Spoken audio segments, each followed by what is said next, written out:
You know, it's very important to the city of Quincy that we have somebody in the General Assembly who knows our needs right here, not only in Quincy but in Adams County, who's not afraid to make decisions, who's not afraid to make decisions now so future General Assemblies don't have to make tougher decisions down the road.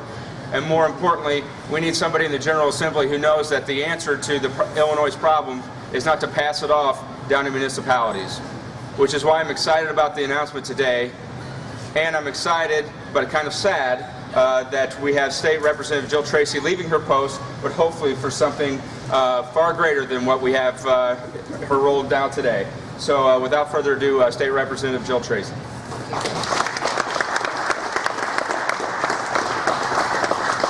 Thank you all for being out here this morning. I have so enjoyed my service and will continue to enjoy my service as the state representative for this area.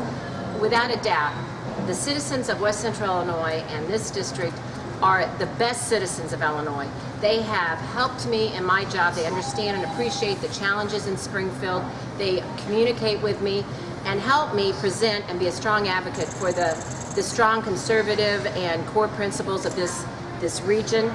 And when Senator Kirk Dillard approached me, I knew without a doubt that he was the most electable candidate for the Republican primary. I knew without a doubt he was the best, had the best skill set, experience of what this state so sorely needs right now.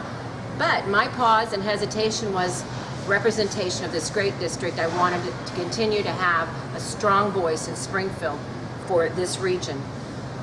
I know Randy Frese. He's a good friend, but most importantly, I know he understands the issues like agriculture for this area.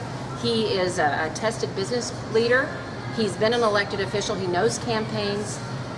Without a doubt, I know he will be a great state representative and present those core important values and principles that we want to hear voiced in Springfield. So I know he will make a great candidate, great state representative, and I want to introduce my friend, Randy Frese.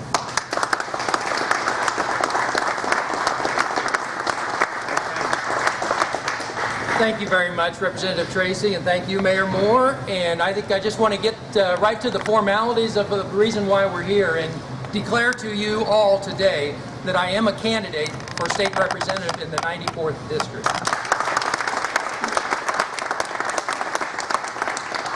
I have a few short remarks prepared. However, what I didn't anticipate was the blessing that I have this morning of so many wonderful people to join me here, who I just have to let you all know who we have with us today. So let's start with former Senator Laura Kent Donahue, right here. Laura, thank you. And City Councilman Mike Ryan. Thanks, Mike.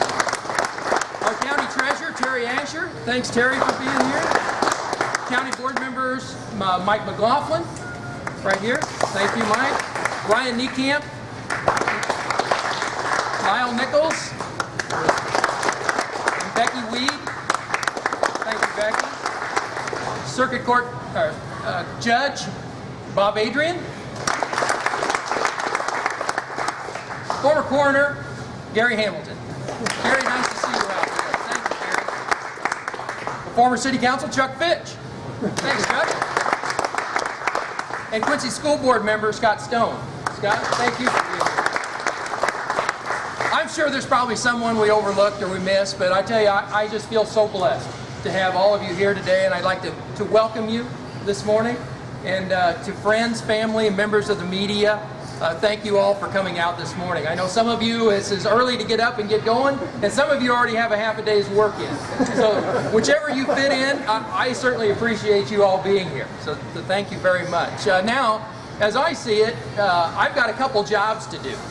The first job is to maintain this seat, as Mayor Moore said, for the Republican Party in this district.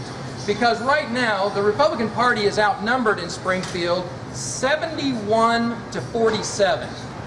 And Mike Madigan has been at the helm of that as Speaker for approximately 30 years. For as long as my wife and I have been married, Mike Madigan has been Speaker. So we definitely need to maintain this seat, and you can be guaranteed that I'm going to be working hard to do just that. And with your help, I know that we will do that.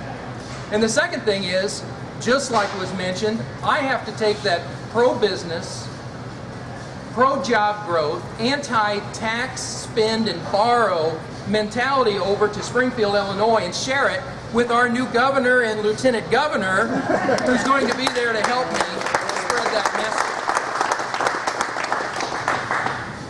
So it is with a little sadness that we say to Jill, thank you for your service and best to you. But we all know that when you have someone of such quality, we have to share them with the world.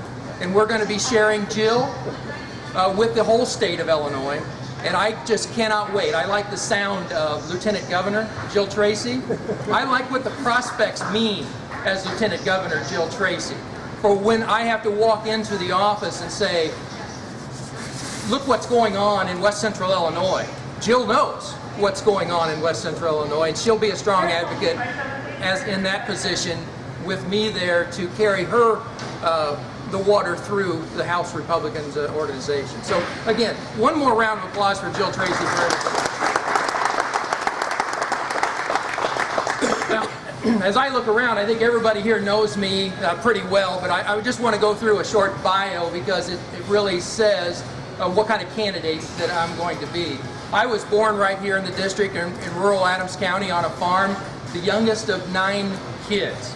Went to school at Camp Point Central High School. It's where my wife currently teaches. Graduated from Western Illinois University with an ag degree and was married June 18th, 1983. Did I get that right? Just over 30 years, and we've raised 3 daughters. We have 3 adult daughters. We started a business in 1985 and ran that business for 20 years. So I know how to start, grow, and employ people in this area. And after 20 years of that, I ran and was successful in running for the circuit court clerk position in Adams County, in which I served from 2004 to 2012. Now, contained in that biography are the pillars that I think make me a strong candidate for this position. And let's just start with number 1. We have to have job growth, and we have to have a pro-business mentality in the state of Illinois. We can no longer continue to educate our kids and send them to some other state to work. We need to have someone in Springfield, Illinois who just says, what can we do for you and your business for you just to hire one more person? Now, census data would tell us, so we have about 1 million small businesses in the state of Illinois. Just imagine if 20 or 25% of those businesses were able to hire one more person. Do you think that would make an impact on the state of Illinois? You think that would make an impact on the budget of the state of Illinois with the extra revenue? Most certainly it would. And that is the right track for the state of Illinois. More people employed, less incentive on raising taxes on the people who are employed. So that's pillar number 1. It's a good idea. I like that. Pillar number 2, if we're going to create jobs and influence businesses to grow in the state of Illinois, we're going to have to develop a farm team to fill those positions. So we need to make sure we focus on funding education at the proper level. Funding education pays its dividends when we have those students and our young people leaving with a set of skills that allow them to fill those good paying positions and still call Illinois their home. If we have that dedication to education that we need in the state of Illinois, instead of what we've seen in the past, $9 billion worth of spending in arrears for the state of Illinois, $100 billion pension deficit, we can't do that with education. We need to make sure we fund education and we produce good educated and well-skilled students to fill those positions. So that's pillar number 2. Pillar number 3 of this position is constituent service. You've come to expect excellent constituent service from Representative Tracy and from Representatives Tinhouse and Representative Mays before her, and with State Senator Laura Kent Donahue. You expect it. I expect it. And I expect to live up to that, what was laid before me. So consider yourself having a servant at the level of the House Republicans in the state of Illinois. I am a term limits proponent. I will not go and hibernate over there and wait, try to get 20 years in to retire. I retired after 8 years as circuit clerk. I plan on the same thing, and you can hold me to it. I'll say it in front of media and on camera. I am a term limits proponent. 8 years is plenty time to serve. If you can't do the job in 8 years, you ought to be moving on anyway. So you have my pledge for that. And also, transparency is very important to me.